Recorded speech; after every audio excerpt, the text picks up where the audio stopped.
Greetings, everyone. Pete Pardo here from Sea of Tranquility. Welcome to Top 80s Fusion Albums and Bands alongside Mr. George Lamie from In the Prog Seat. What's happening, George? How are you? Hey. Love that old pic of you playing the drums with the curly hair back in the day, man. 80s. Got the 80s hair and the stash and the whole 9 yards, man. Very cool. People are probably like, what is he talking about? Well, you got to be friends with George on Facebook and then you'll see it. But anyway, so we did about roughly 2 years ago. I did a top 70s fusion albums, more as a way of introducing people to hopefully some stuff, or the mandatory fusion albums from the 70s, and mandatory bands and albums. And so George and I were talking, you know, he's a big fusion fan just like me, and I have yet to do the 80s. 80s, you know, things were kind of changing quite a bit. We got a lot of different bands, some holdovers from the 70s that were still putting out stuff in the 80s, but more importantly, a lot of really good music was released in the 80s in this kind of thing we call fusion, jazz rock fusion, prog fusion, whatever. So George and I put together a good lengthy list of some acts and some of our albums that we recommend from them. So we're just going to kind of plow through this, and hopefully everybody will find some stuff that I haven't heard before. We'll put our list in the comments section after this airs. So if you're having a hard time hearing or seeing what we're talking about, it'll be listed down below. So fret not. So with that, I will have George kick us off with his first selection of the day. All right. So a shout to Arnaud B too. I saw him bring this up in the room, the idea, but I had the idea also, but he kind of spurred it, I guess. He's been bugging me for a long time. Yes. Yeah. My first one is a band out of Macedonia called Denza Den. One self-titled, one and done. It's the 80s, but you can tell this is got 70s hangover. It sounds very 70s. They're like a more fiery, lebby soul, perhaps. Shorter songs, more direct, not about soloing a lot, just a lot of driving fusion. And I think if you like 70s fusion, this is a home run. Cool. I do like 70s fusion, so I've never heard that, so I definitely want to check that out.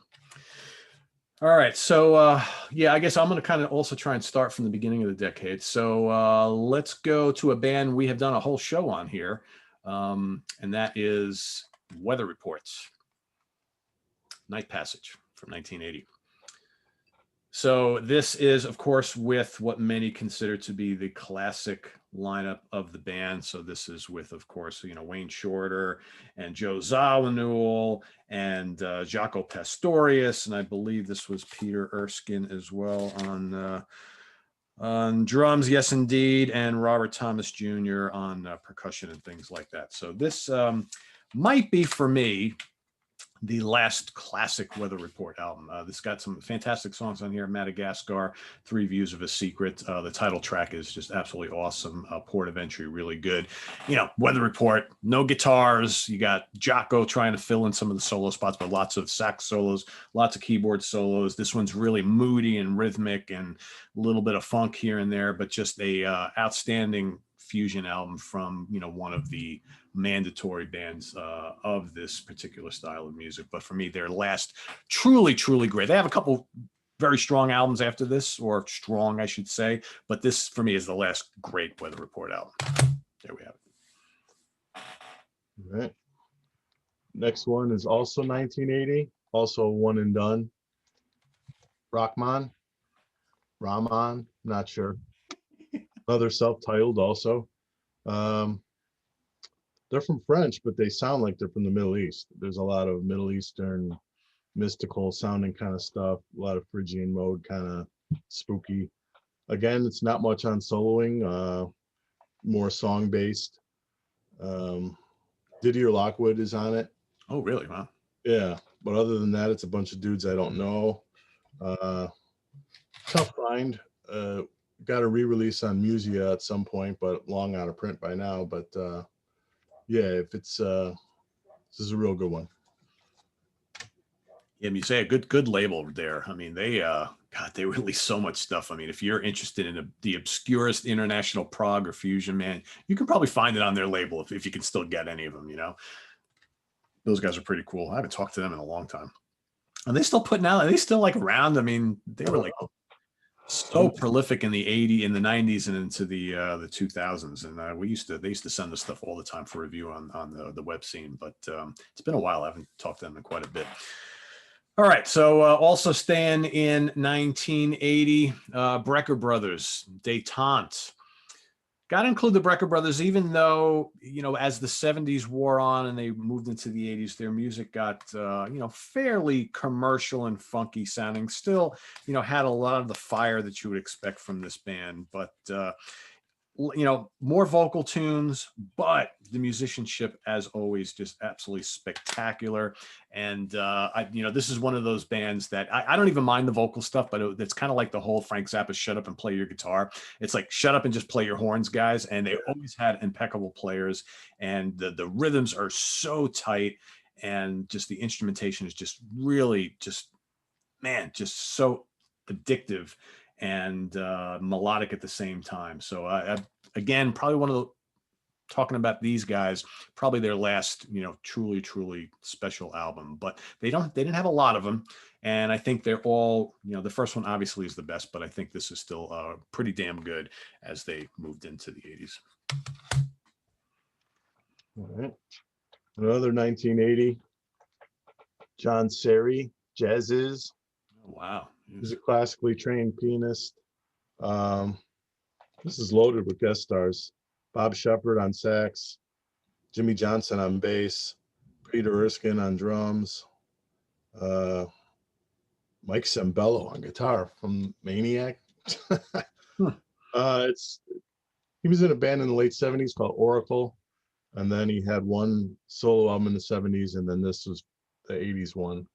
It's peppy fusion. He's a really good piano player.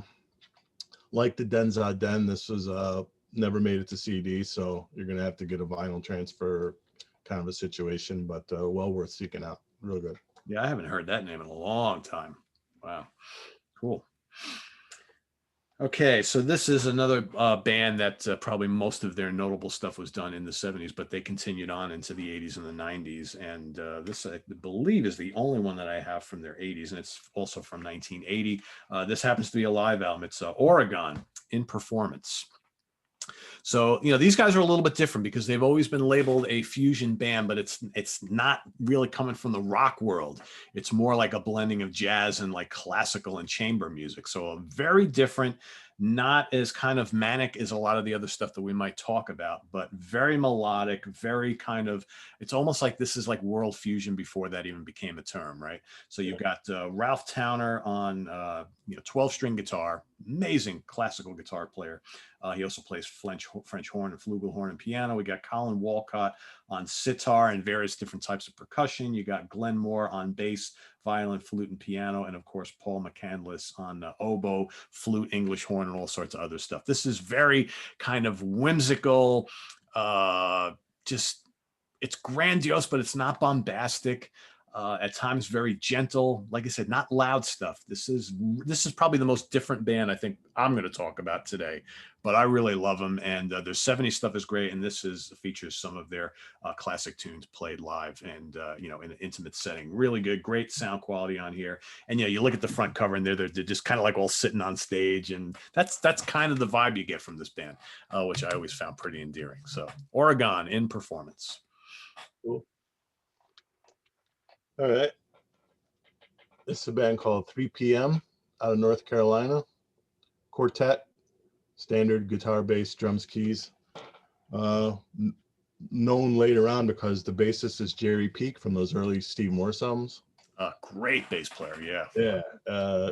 Another one and done, another vinyl only. Kind of a pattern here with the early 80s. A lot of stuff never made it to CD, but as you would expect, it's a little Dregsy. Also Bruford in a couple spots and a couple of bluesy tunes as well. But across the board, real strong, just good fusion, quartet fusion. Yeah, Bill got around back then, huh? Yeah. That's another one I haven't heard, man. You're pulling out some pretty cool obscure stuff today. Nice. All right, so this band been around since the latter part of the 70s, but they really kind of started to break big in the 80s and especially into the 90s. And again, you might some people kind of call this band like fusion light. But I always really liked them. I think, if you're in the mood for something really melodic and tuneful with your instrumental kind of fusion stuff, it doesn't get much better than Spyro Gyra. And they're a terrific live band. I've seen them live a couple times. So this, of course, is Jay Beckenstein and company.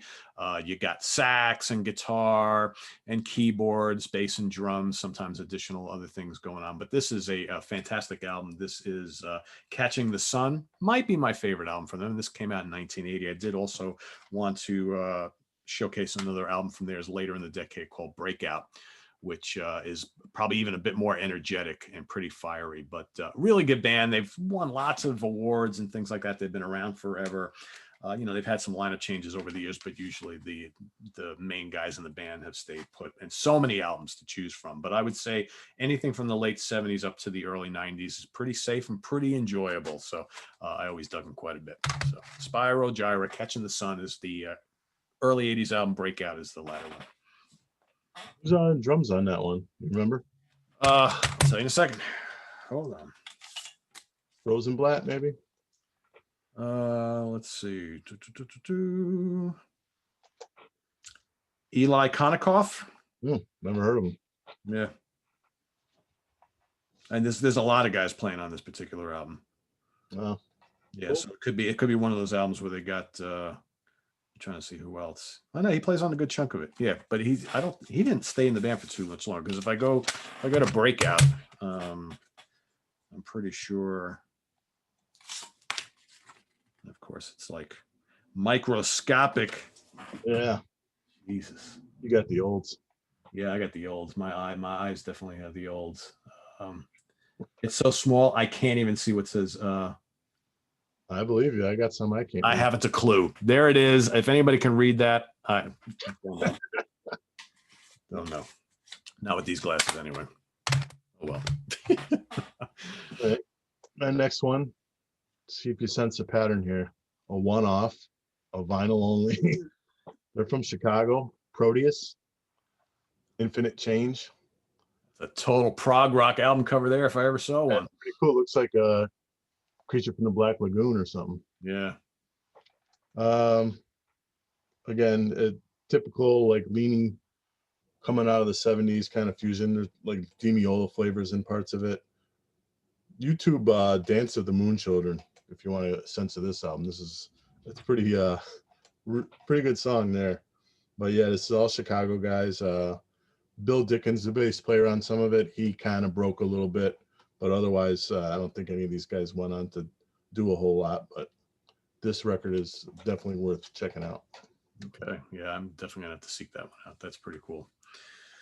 For some reason I forgot to pull it, but I do want to mention it, then I'll move on to my other one. Herbie Hancock, Mr. Hands from 1980. We talked a lot about Herbie Hancock here on the channel recently, so we covered a lot of his really cool albums, but that one is a really good introduction to the 80s, I think, from him, but forgot to pull that.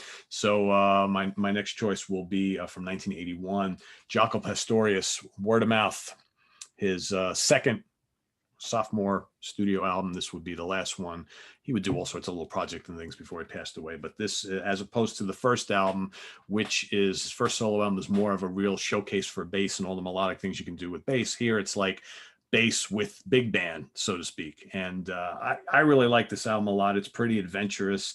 Again, he's got this way of writing, his songwriting abilities. All his original compositions are very, very tuneful, very melodic, and he uses a bass it's like a lead instrument, but it carries the main melody lines, and then he's got all these horn players and reed players and percussionists and drummers doing just this big, huge sound. So if you like 80s big band jazz, but still with enough of the fusion thing going on, Word of Mouth is a lot of fun. And he went and took this on the road, and it was kind of like a big deal. And then he developed all his issues, and supposedly the label hated it. They thought it was too out there, like tracks. Yeah, I mean, it is, yeah, because it's not as catchy as that first album, but all these years later, you can really appreciate the album for what it is. I mean, incredible stuff. So that lead track, the bass line, I mean, Crisis, it's just I'm sure the label got that and they were like, huh?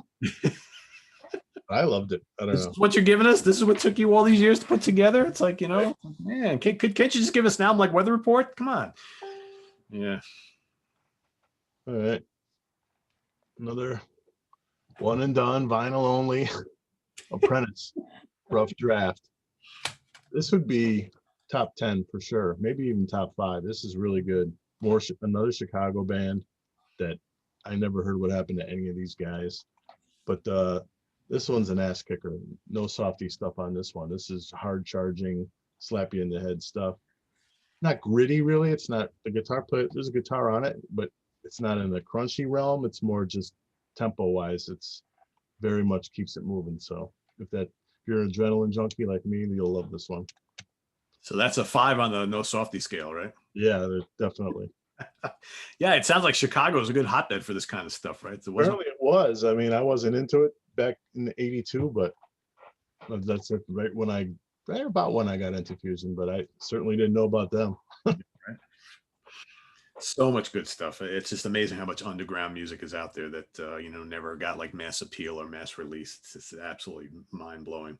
Do you think it plays into why '80s fusion is kind of a sinkhole? Because like even when somebody's good, they don't make a follow up, and that doesn't perpetuate the scene, Yeah. The '70s were a little different because like even most of the major labels were releasing stuff like this and taking a chance on it. But yeah, as soon as the '80s came around, man, that stopped. Oh, you don't have big hair, or well, sorry, we're not releasing that stuff anymore.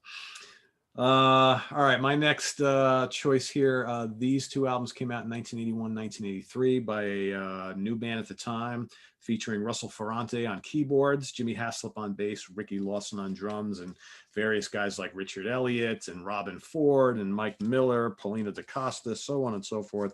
Of course, I am talking about the Yellow Jackets.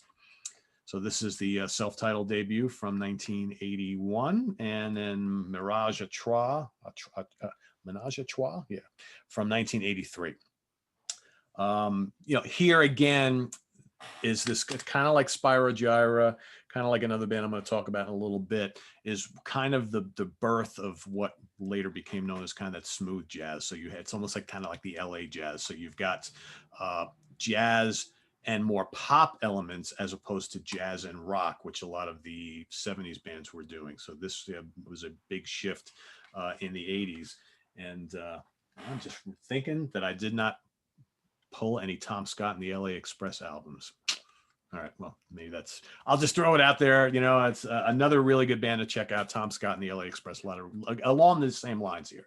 So the Yellow Jackets, again, it's kind of smooth. There's plenty of fiery playing on here, but again, it's less aggressive like rock stuff with jazz influences and more like jazz with pop influences, right? But still very, very enjoyable. And these are my 2 favorite albums from the Yellow Jackets. These are both very, very good. So there you go. All right. Also 82, I think it's the last of the vinyl transfers. Aurora Borealis. Pretty much a companion piece to The Apprentice, same kind of style, not quite as zippy.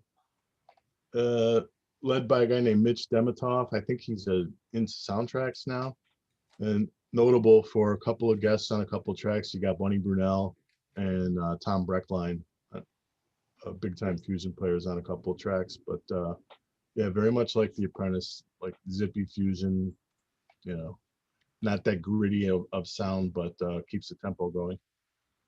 Cool. So much stuff. So much cool stuff. It's crazy.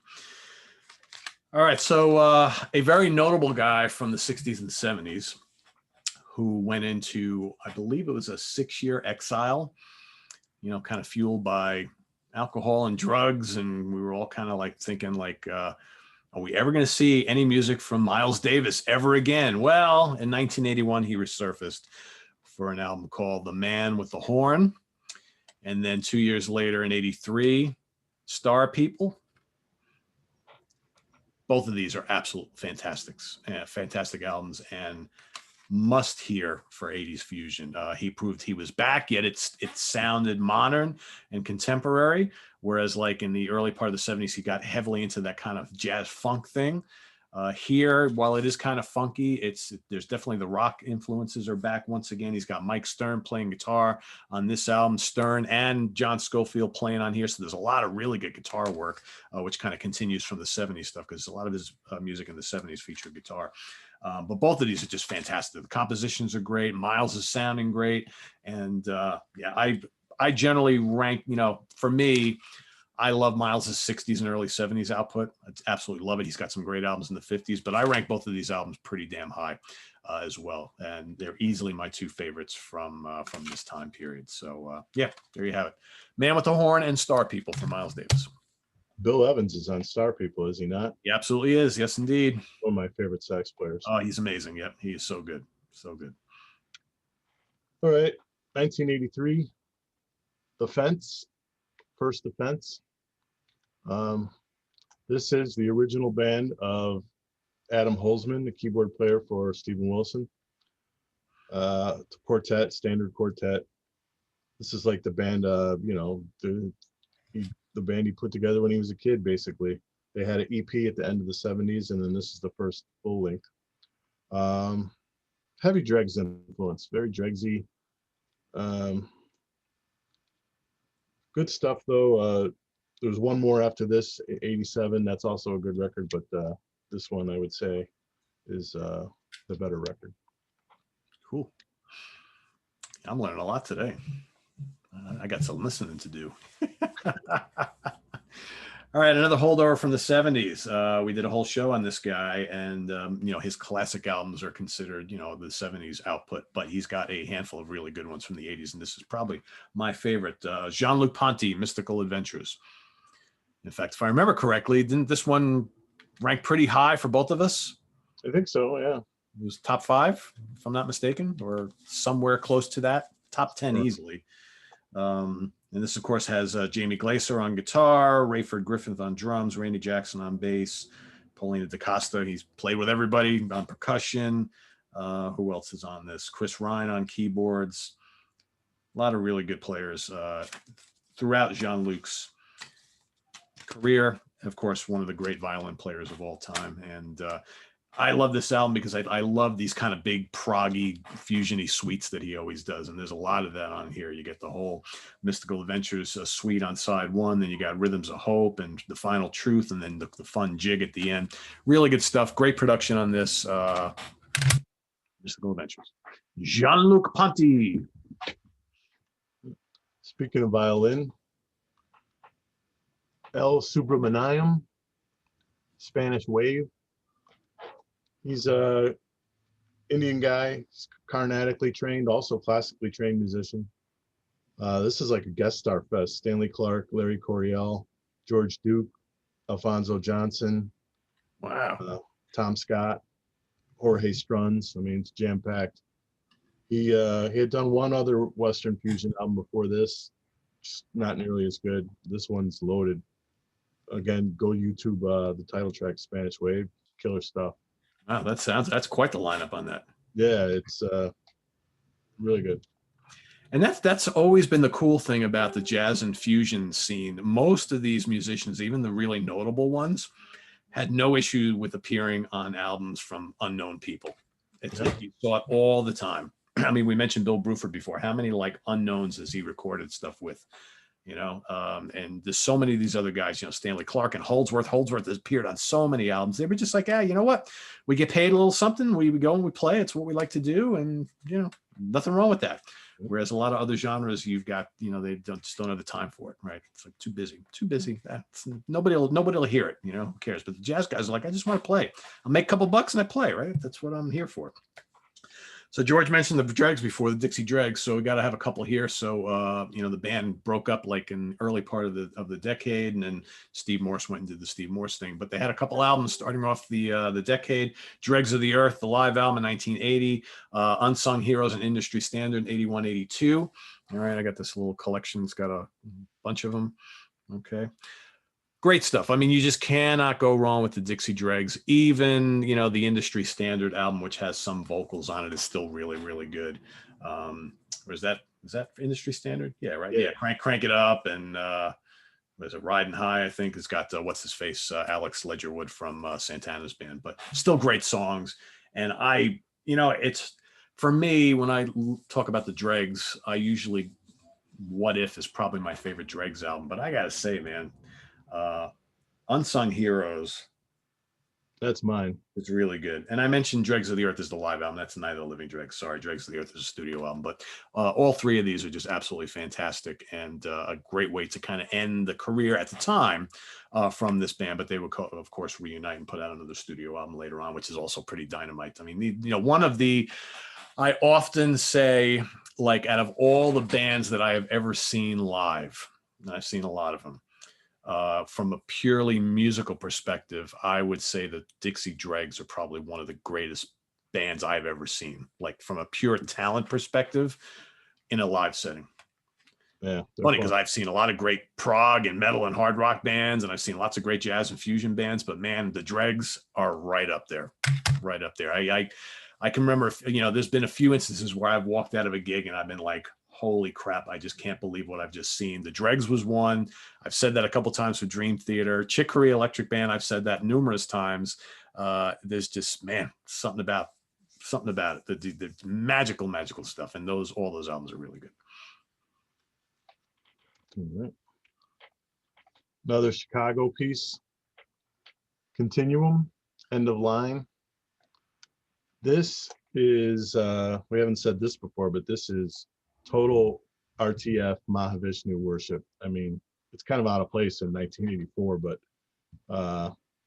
it's a Chicago guy, guitar player, Robert Baglione, he led it, but this is when he was out at MI, so it's kind of like a LA band basically, but sounds nothing like any LA anything. It's total face melting fest.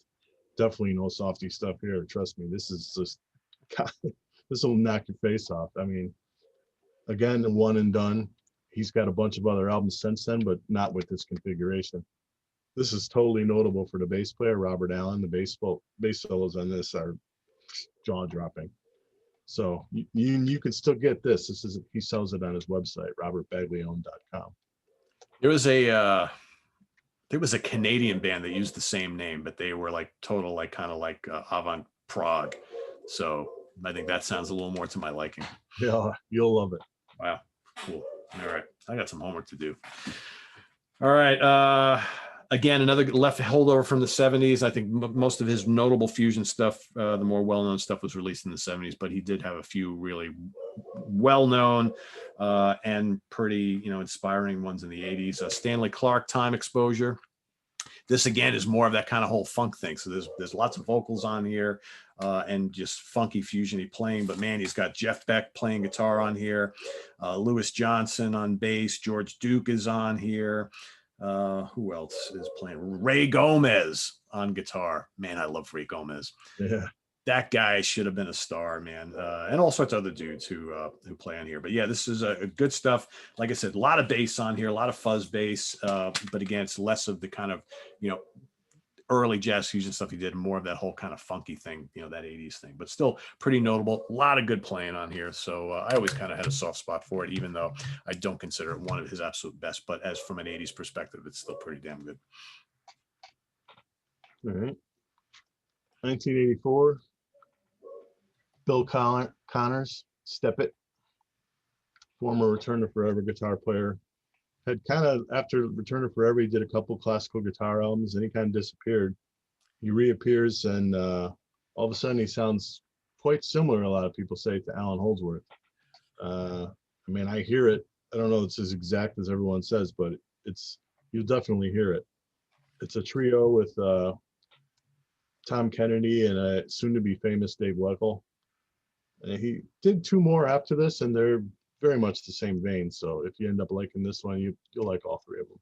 But yeah, it's Holdsworth inspired trio stuff. Good stuff.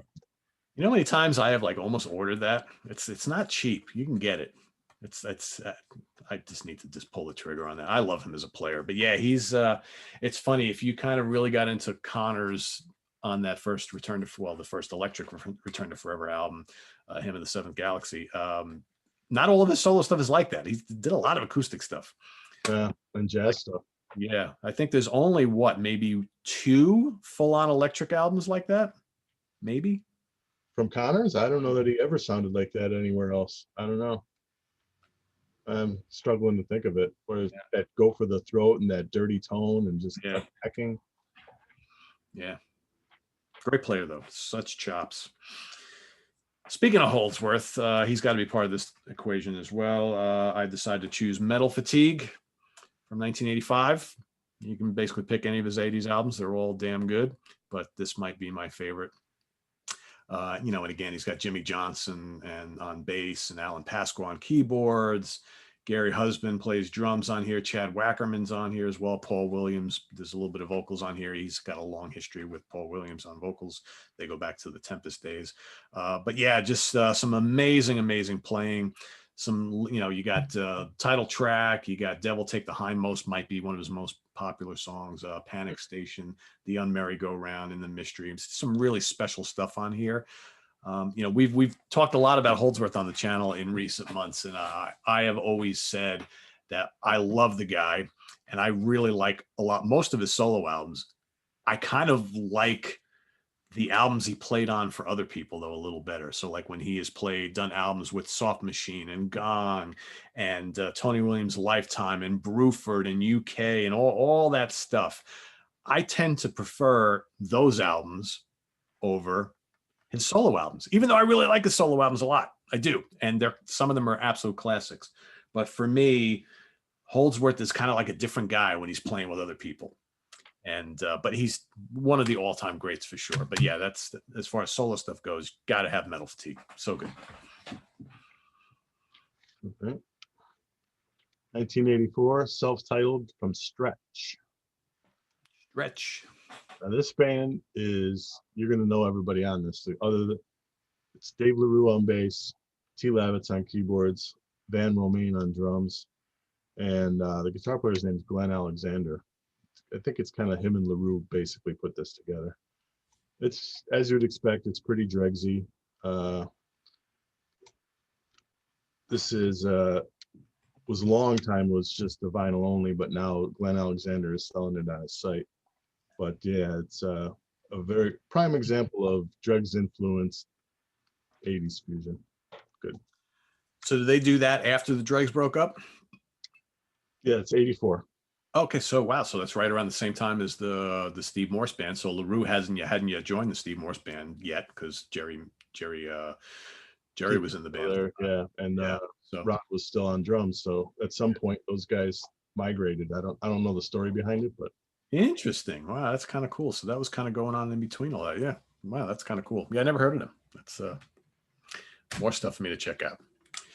All right, Chicory Electric Band, another group that you can't not talk about when talking about 80s fusion. So of course, Chick, long storied solo career, played with Miles Davis and just about everybody. Return to Forever was the baby throughout the 70s. That band broke up. He decided to put together another band called the Chicory Electric Band. Got to have the debut. Again, yeah, you got John Patitucci on bass, Dave Weckl on drums. Here you've got Carlos Rios and Scott Henderson on guitar. Neither one would stay with the band though, but some great songs on here. Very 80s sounding. Okay, this band never really sounded like Return to Forever, other than, you know, some moments here and there, but probably a little bit more so later on. Eye of the Beholder came out a couple years later. I think this is what, 88, and this has got basically the same band, except you got Eric Marienthal now full-time on saxophone. He joined for the second album, as well as Australian guitar player Frank Gambale. So that would be the classic lineup of the Electric Band. And what a group. And again, they combine some of the fiery stuff of the 70s, but more importantly, that very kind of melodic, easy listening element that was prevalent in a lot of the more popular fusion bands of the 80s, but mixed with this like jaw-dropping musicality. So they, you know, at one point they'd be doing like this little light samba, and then they would just hit you with these ferocious like round table solos, and just an incredible band. And it all goes down to the unbelievable songwriting skills of the late great Chick Corea, I think, who you know, we lost not long ago, sadly. And yeah, great catalog from that band, but those are probably the two ones to check out from the 80s. yeah, it's the GRP sound just turned a lot of people off, but the music was good. It's just Yeah. it's a production issue, and maybe leaning more on sax than the 70s was probably more about violin and quartets, and but we like it. Yeah. Yeah. A lot of good bands on the GRP label. You ever listen to Special Effects? A little bit, not a lot, but yeah, they suffered all that same stuff. But yeah, they had some good stuff, good guitar Band, player. yeah.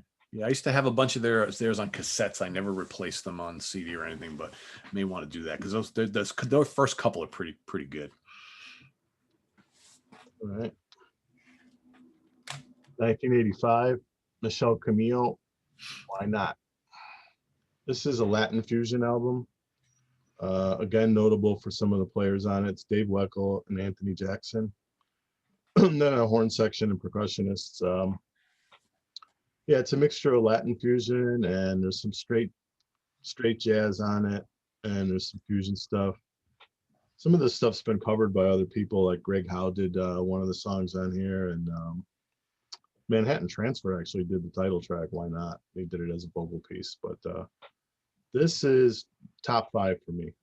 When this guy came out, the way that he hit me as a piano player was the first guy to really capture me since Chick. I mean, his style is super infectious, and good tunes across the board. So, and he's had a long career after this. Yeah, I was going to say he had a lot of really notable, pretty good selling albums, like in the latter part of the decade and into the 90s. Yeah. Yeah, I still really followed him into the mid 90s. After that, he kind of got a little lost, but yeah, good stuff. Yeah. Real. Cool. Good choice. All right. So I got 3 choices from this particular artist. First one's from 1982, Pat Metheny Group, Off Ramp. All right. So of course this is Pat on guitars, Lyle Mays on keyboards, Steve Rodby and on bass, and Danny Gottlieb on drums, with a little bit of vocals from Nana Vasconcelos, another name you would hear a lot in the 80s and 90s jazz and R&B scene. This is an interesting album because this, I believe, was the 3rd Pat Metheny Group album, if I'm not mistaken. A little bit different. So here you got Pat using a lot of like the guitar synthesizer sounds that were becoming very prevalent in the early 80s. And as such, it gives this album a little bit of a different quality. It gives it like a little futuristic quality. A lot of prog fans love this album from him and cite this as their favorite Pat Metheny album. I think it's a really good. It's a really different. I like the American Garage and the Pat Metheny Group albums. I think are absolutely terrific, and I might like even a little better than that. But those are from the 70s, and then some stuff later on the decade. Although First Circle came out in '84, which is also really good. But then we've got Letter from Home and Still Life Talking, kind of helped close out the 80s for Pat.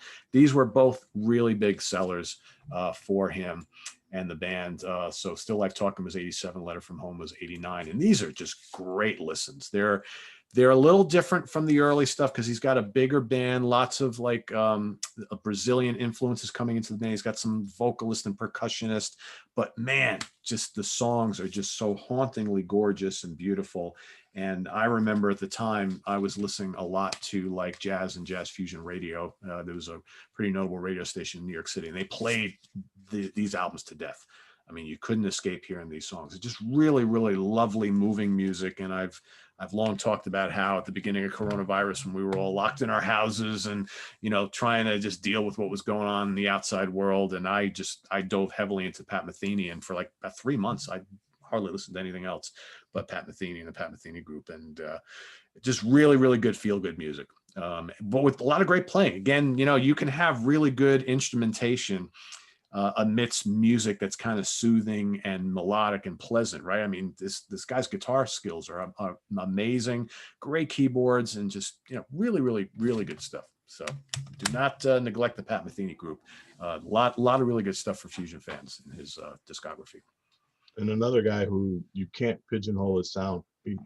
Each album could sound fairly different. Yes, absolutely. And there's so many of them too. So a lot of variety in that catalog, as I have discovered over the last year and a half. All right.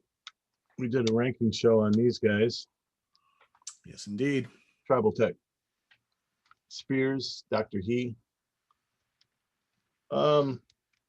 Sort of in their weather report kind of sounding days with the sax and the steel drums. for me, that's some of my favorite stuff from them. I know across the board of the fans, it's probably not so much, but I love these records. They're more composed. I think it's Henderson at his best with the soloing. I love his sound on these records. It's just very well written stuff. I mean, not much more can be said about these must-haves. Yeah, the latter albums, like into the 90s, I think were a little bit more ferocious and a little bit more rock influenced, whereas those first two albums are very, very jazzy. And I think it's interesting to listen to like those couple albums and hearing sax in the band, and then listening to all the rest where it's just very guitar and bass driven, like, and keyboards too, obviously. But yeah, I mean, we did the ranking. There's not a dud in their whole catalog, I don't think, and those are pretty cool albums, I think.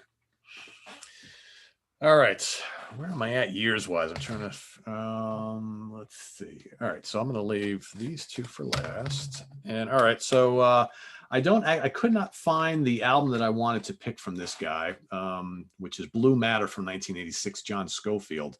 But I was able to find it's from the same era, the John Scofield Band, Pick Hits Live. Absolutely ferocious stuff. I mean, this is just, and Scofield is a whole different thing because he, I've always thought that Scofield injected, whereas a lot of the bands we talk about, either, it's a mix of jazz and pop or jazz and rock. This guy is like jazz and blues and funk, sort of, right? Less of the rock-based stuff. And it gave him all of his albums have a very unique style, and he's got that kind of New Orleans thing going on. So here he's got Dennis Chambers on drums, Gary Granger on bass, and Robert Aries on keyboards. I mean, this is a tight, kicking band. A great live set if you haven't heard this, but the Blue Matter album is pretty special. That's, if you're going to get a studio album from him from this period, definitely go for that. But this came out in what year was this? 87. So this was the tour, the Blue Matter tour. Oh, well, yeah. So you get some of that. So you get like on here, so that the title track is on here, Protocol's on here. You got Make Me, Picks and Pans, Pick Hits, Heaven Hill, Protocol. So really, really good. Excellent early live Scofield album. I think a real long drum solo in, I think, Trim, maybe? Is that like 17 minutes? Trim is on here, yep. Yeah.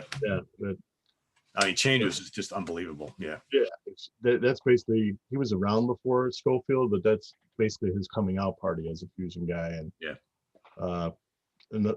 Something people want to YouTube is the song The Nag from Blue Matter. That's all I got to say about that one. Yeah. All right, 1987, Players. Album we talked about when we interviewed Scott. Classic quartet, T. Lavitz, Jeff Berlin, Steve Smith, Scott Henderson. Half live, half studio. He told the story when we interviewed him. Everyone should check that out. But yeah, it's just a great record. Definitely probably a top 5 of the decade, I would say. Yeah, I agree. It's like a long-standing joke here on the channel that I've had that. I bought it when it first came out on CD, and I know I have it. It's here somewhere. And if everybody knows me, I'm pretty meticulous about how I store all my music. And I'm like, I can't find it under P. I can't find it under H for Henderson. I just looked under B for Berlin. I'm like, I put it, because it's a single album, or a single CD, I've stuck it in somewhere where it shouldn't be, and now I can't find it. And I've been wanting to listen to it for ages. So I will track it down. I just saw your copy. I'm like, oh man, I gotta find that damn thing. So, all right, 1986 and 1988 are my next two choices here, from a guy that I mentioned before, Mr. Mike Stern, who, of course, got his study Play With Blood, Sweat, and Tears, Play With Miles Davis. So we got Upside Downside and Time and Place. He's released a lot of albums. The album that comes after this one, Jigsaw, is really good too. But for my money, his first two are the best. And this is interesting stuff because it's very soulful jazz, kind of complex at times, but not overly so. But this guy loves to solo, and he'll have this really cool kind of funky, bluesy, soulful jazz fusion tune, and then all of a sudden he'll start playing a solo, and it'll be nice and mellow and lyrical, and then all of a sudden he'll kick on the overdrive pedal and just like explode through the speakers, and that was his thing. And he played, on the old Telecaster, and a lot of great players on here. This one's produced by Hiram Bullock. This was produced by Steve Kahn. Interesting how he had other notable guitar players producing him at the time who were his contemporaries. But a ton of really good players on these. So we've got Bob Berg on saxophone. Great player. Jaco Pastorius plays bass on here. Steve Jordan on drums. Who else? Mitch Foreman, Mark Egan from Pat Metheny's group. Dave Weckels on here. David Sanborn's on here. That's just the first album. And I saw him live around this time too, and it was just absolutely mind-blowing. And on the second album, he's got Bob Berg again. Michael Brecker's on here. Jim Beard is on here on keyboards. Jeff Andrews on bass. Peter Erskine on drums. Don Elias on percussion. Don Grolnick on organ. So top-notch players from the New York scene, because, of course, Mike is from the New York area. I've actually met him numerous times. He used to play at the 55 bar down on Christopher Street in Greenwich Village, and you could go see him almost every week. He'd be playing there if he wasn't doing a bigger tour. And he would get done, with a set. He'd come sit at the bar, drink his water, and just chit chat with you. A really cool guy. Or he'd run it. He lived like right across the street. Maybe him and Lenny Stern, his wife, still do. But he would just sometimes in between sets, he'd be like, "I'm going to run home for a little bit. See you guys in a half hour." And he would just bolt out of the door and take off across the street. I'm like, "Where the hell's he going?" They're like, "Oh, he lives across the street." I'm like, "Okay, well, that makes sense." But yeah, Upside Downside and Time and Place from the Mike Stern Band. Awesome albums. Time and Place, that's the one that kicks off a Chromosome, right? Yes, indeedy.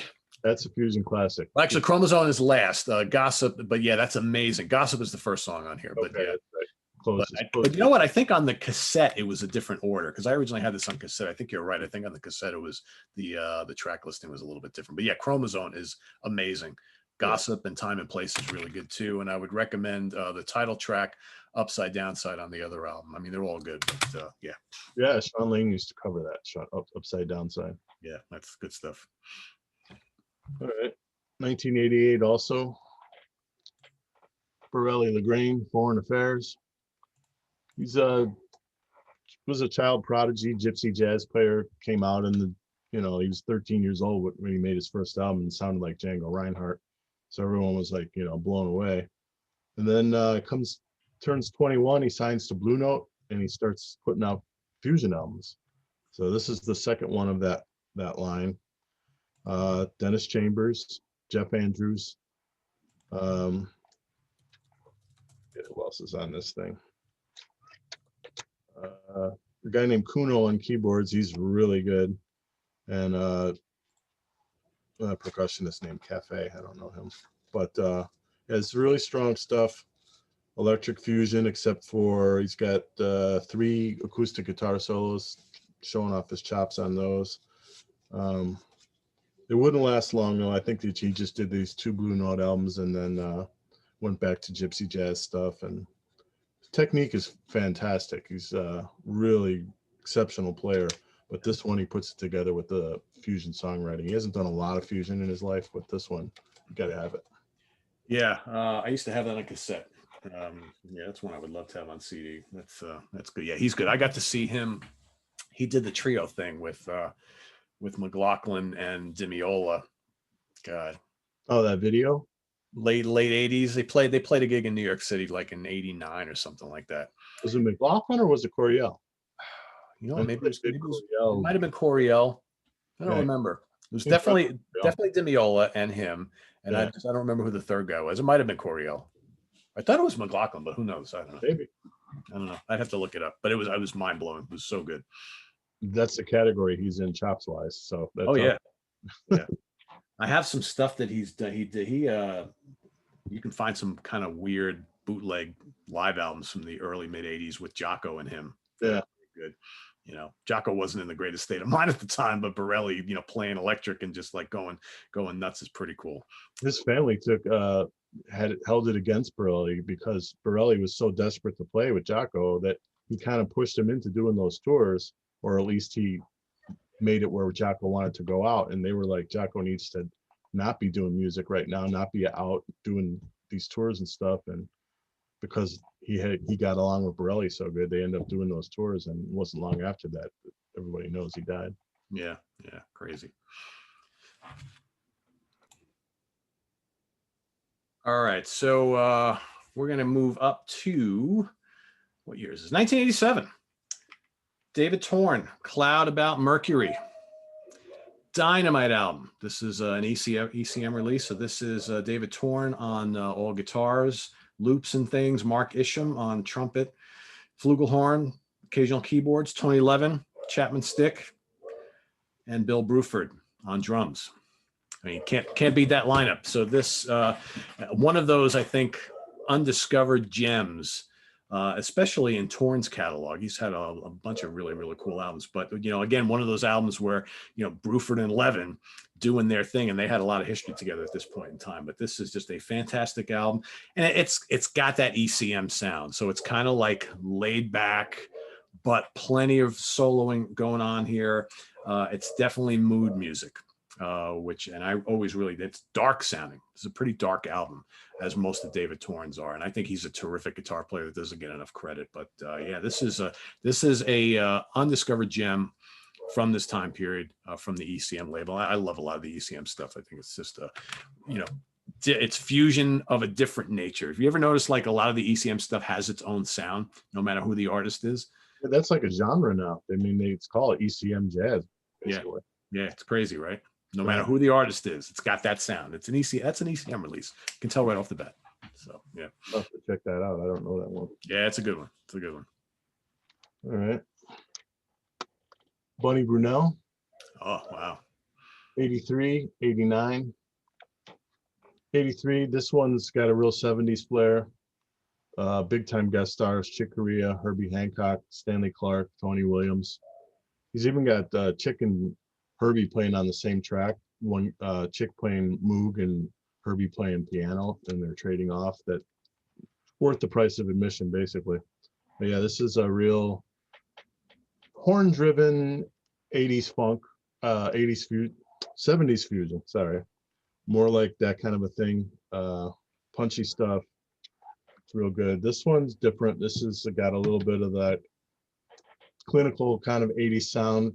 The drummer is John Wackerman. He's playing a little bit of pads or triggers, something. It doesn't have an organic sound, but the best part of that is the lineup: Frank Gambale, Kei Akagi on piano, Patrick Moraz on a couple tracks on keyboards.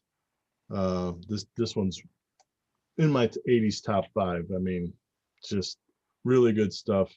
He ended up redoing some of this stuff with Cab, but this album is very highly ranked for me. He's such a terrific bass player too. Oh yeah. When I clued into this because there was a bass player article where he was talking about it, and he's like, I understand why some people, they hear the word jazz and they're like, eh. He's like, why is just because it's jazzy does it have to be boring? He's like, it should be, you know, you should be able to pull rock kids in too, because it should have some pep to it. It shouldn't be just, you know. Yes. So, yeah. As I heard that, I was like, oh, that sounds good. Why not? Right. All right. Let's see here. All right. So another band, this particular album isn't on that label. This is on the Passport Jazz label, but this band would also move on to the GRP label at the end of the 80s and all throughout the 90s. Russ Freeman's The Rippingtons. Again, another band that I think some people classify, it's like, oh, it's that smooth jazz stuff. But let me tell you, there's some terrific playing on these albums. Russ is a tremendous songwriter and guitar player, and he's got a host of really good musicians on here. Let me see if I can get the... we've got Vinny Colaiuta's on here, Jimmy Johnson on bass is on here, David Kaz is on sax, Steve Reed on percussion. What else we got? Russ is also playing keyboards on here. Tony Morales is on here. Bill Lamphere is on here. Jimmy Haslip is on here. Brandon Fields on sax. Brandon Fields, pretty notable guy. He would play with the band quite a bit going forward. There's some other guys here and there, but I think you get the picture. Really, really musical stuff. Again, this band probably coming more from the jazz pop realm of things, kind of like Spiral Gyra and the Rippington and the Yellow Jackets, but some just great songs on here. Backstabbers is so memorable. Morocco, and I love the back and forth between the guitars and the sax. Those are basically your lead instruments here. And Russ Freeman is a terrific guitar player, and he's definitely got a rock background. He's kind of reminds me a little bit of like Lee Ritenour when Lee gets a little fiery, or Larry Carlton, that sort of thing. So yeah, I'm a big fan of this album. I've seen these guys live too. They have a lot of really good albums. They're all really good, memorable jazz pop fusion, so to speak. But this might be my favorite. So from 1988. Another twofer. Kazumi Watanabe. Spice of Life from 87. Kilowatt from 89. Spice of Life is a trio with Jeff Berlin and Bill Bruford. It's got I don't even know how to describe the sound. It's kind of I don't know. Got its own sound to it, basically. Bruford's playing some electronics, so it lends into that kind of a sound. It's I don't know, like sci-fi. I'm not sure how to describe it. I don't have the words for it. This one's more of my liking. This is probably in my 80s top 5. This is Bonnie Brunel, Wayne Shorter, Patrick Moraz, John Wackerman again. I don't know why. He must have been good friends with Bunny. I don't know how he keeps ending up on these records, because they could do better. But the songwriting on this is fantastic. Just completely great. It's got a little of that coldish 80s production, but songwriting wise, you really can't beat it. He's a terrific player too, Mr. Watanabe. Yeah. I mean, they've long labeled him as like the Japanese Alan Holdsworth, although I don't really hear a lot of Holdsworth in his playing. I hear more McLaughlin at times. He's a little more fiery in spots. He's wild, yeah. Yeah. He's got a lot of really good stuff. So I just recently, because I used to have a whole bunch of Kazumi stuff on cassette. I had Kilowatt. I'm pretty sure I don't have Kilowatt on CD. I had Kilowatt on cassette. I had Spice of Life 2. And I had those, you ever hear those old, the Mobo album, Mobo or Moby? Yeah, Mobo. Yeah, the live ones. I mean, that scorching stuff, and those are really different because on those, it's almost like kind of like reggae rhythms with like these, just a launch pad for these incredible guitar solos. And I need to track those down on CD. But I got Spice of Life 2 recently on CD, which was good to have that again. But yeah, I need to get Kilowatt, and I have one of his more recent ones too, which is pretty good. He's got a ton of albums. You can't pin him down when you can't hear his name and go, oh, it's going to sound like this, because a lot of his records are totally different. Yeah, but he always gets the best players on all of them, you know. Yeah. All right, so I'm going to stay in Japan here. Kenso. We got from 1989. The more, they were more prolific in the 90s, but they do have a few things in the 80s. Sparta from 1989. So these guys are basically the RTF of Japan. That's the best way I could put it. And it's just, keys, guitars, bass and drums, and just mind-blowing stuff, technical arrangements, amazing solos. And for my money, if you really want to hear the band at their absolute zenith, which includes songs from their first handful of albums, you got to get Zai Alive. I understand this is not from the 80s, but it's from the 90s, but really good stuff. But Sparta is long considered one of their top studio albums. And again, you've got I'm going to try and butcher their names here: Yoshishita Shimizu on guitars, Kenichi Oguchi on keyboards, Toshihiko Sahashi on keyboards, Shunji Sayagusa on bass, and Masayuki Murayashi on drums. God. Hopefully I did that justice there. But yeah, this is 8 tracks of just absolutely scorching but very melodic fusion. A lot of people lump these guys in with in the prog category because they have a lot of progressive elements. Obviously, this is progressive fusion easily, but you can totally tell that they love Return to Forever and Mahavishnu or what have you, because very, very fiery stuff, smoldering solos, and just a great band. A ton of albums too. So I have a whole bunch of their 90s ones, but that's probably their highlight from the 80s. That's my last choice of today. I got to get more of their stuff. That's a really good one. Yeah. All right. 1989. Yeah. Frank Gambale Live. Yep. I mean, the ones before this, I think they're good records, but they suffer that smooth kind of sound a little bit. But the songwriting is there. But each album probably had good songs and then some not so good songs. This kind of does what a good live album should, which is culls the best stuff. And he made a directive that everyone should just totally blow on this album and don't worry about the fact that, you know, maybe the label won't like it. He's like, just play. And that's what it sounds like.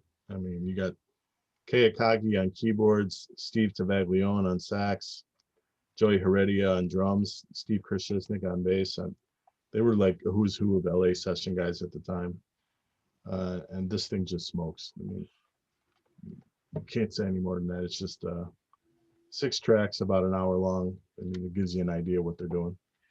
Yeah, I remember when, you know, we first heard about Frank in Chick's band, the electric band, right? And it, you know, I remember like the first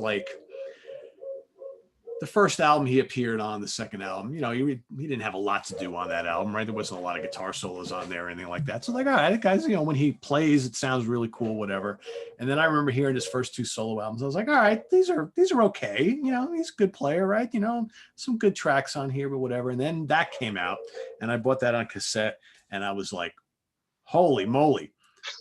This is what you want to hear. I mean, that is what a explosive live album should be. And you're absolutely right. You know, he told the guys, just, we're going to take every song, we're going to expand it, we're going to double it, and everybody's going to get to solo in every song, but it's not like endless wankery by any means. I think all the playing and the blowing on that album makes perfect sense, and it adds to those songs, I think. So yeah, what a tremendous player. And really, he had a great band at that point in time. Oh yeah. Yeah, cool. I don't have any more. So if you got more, lay them on us. This is my last one. This is more like a, I don't know what you'd call it. Basically a consistency record. Uzeb. Oh yeah. You got Fast Emotion from 82, You Be Easy, 84. Absolutely Live with Didier Lockwood, 86. Live in Europe, 88. And Noisy Nights, 89. Probably only maybe like Matheny and Holdsworth probably had this much stuff in the 80s. It's all very consistent. I couldn't pick a best because it kind of is all just very consistent. There's no standouts. There's no stand downs. I mean, it's just really good Canadian fusion, usually a quartet. I think the last couple here, they cut the keyboard player and the guitar player is doing guitar synth stuff. But yeah, it's very good funk fusion with an outstanding bass player. He would go on, they broke up shortly after the 80s, and he would go on to do really exceptional fusion solo albums in the 90s. Yeah, I'm trying. Oh, here it is. Hold on. I do got one more. Hold on. The Unique Concert. I know I did a whole show on this, review show on this. This is from 1980. This is a live concert featuring some pretty tremendous players: Didier Lockwood, Gordon Beck, Alan Holdsworth, Aldo Romano, and Jean-Francois Jenny Clarke.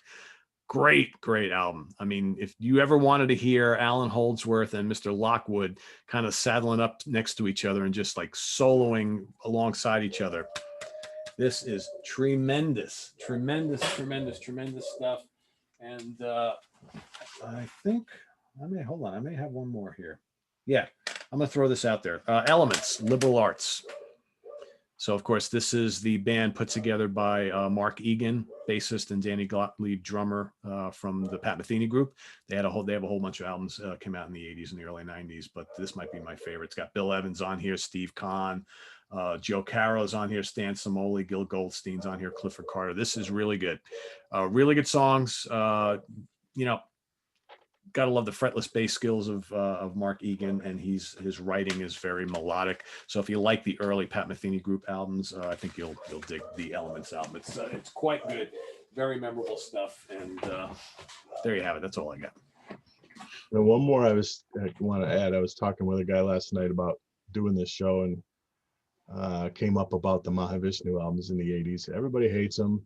They hate them without even hearing them. I mean, and they hate them because of expectations. It doesn't sound like Mahavishnu from the 70s, but Adventures in Radioland is a good record. As long as you're not expecting 70s Mahavishnu, it's got 80s production artifacts, of course, but it's a good record with a lot of really good playing, especially Bill Evans and McLaughlin. Just give it a chance.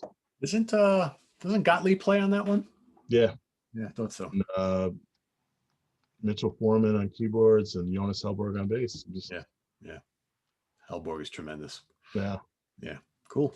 People have their minds up on that before they ever hear it, or they hear a few seconds of it and they hear sax and they're like, but give it a listen.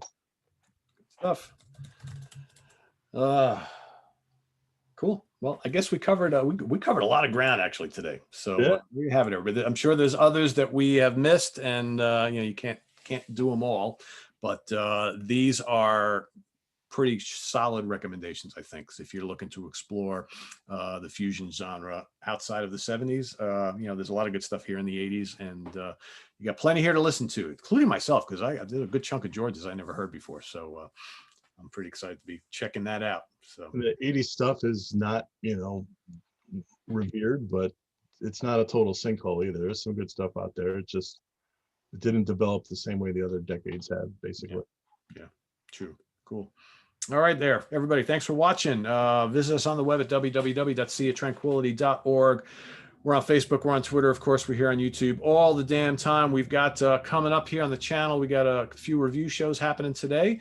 If you're a power metal fan, you like Running Wild and Gravedigger, stay tuned here on the channel. Rich Catino, Bryce from Bryce Talks Metal, and Ryan Scow will be on hand helping out with that. And then, of course, we got the Hudson Valley Squares tomorrow. Tuesday in the Prague seat. George, you want to talk about what's happening on Tuesday? Yeah, we will be running down our top 5 Prague vocalists. With a very special guest. Oh, yeah. Very special guest. My favorite guy on the channel, pretty much, Stephen Reed. Right. Stephen Reed, all the way from Scotland, is going to be joining us. It'll be pretty late by him, but he's a trooper and he's on vacation for a couple of days. So I figure I'd nab him while he's available to jump on one of these shows. So he will be joining us in the Prague seat. Wednesday is What's Hot with Sea Tranquility Day, new product review day. Thursday is we're back at the Monsters Day. And then, of course, Friday, we're back at the Funhouse with Martin Popoff. So stay tuned for all that and more. Please subscribe if you haven't already. Click on that notification bell. We got the link to our merch page below, as well as the link to the Ko-Fi page if you want to make a channel donation, and the link to seaoftranquility.org, which has now been on the internet for 20 years this year. So thanks for watching, everybody. For George Lamie, I am Pete Pardo. Take care and go out and listen to some Fusion. See ya.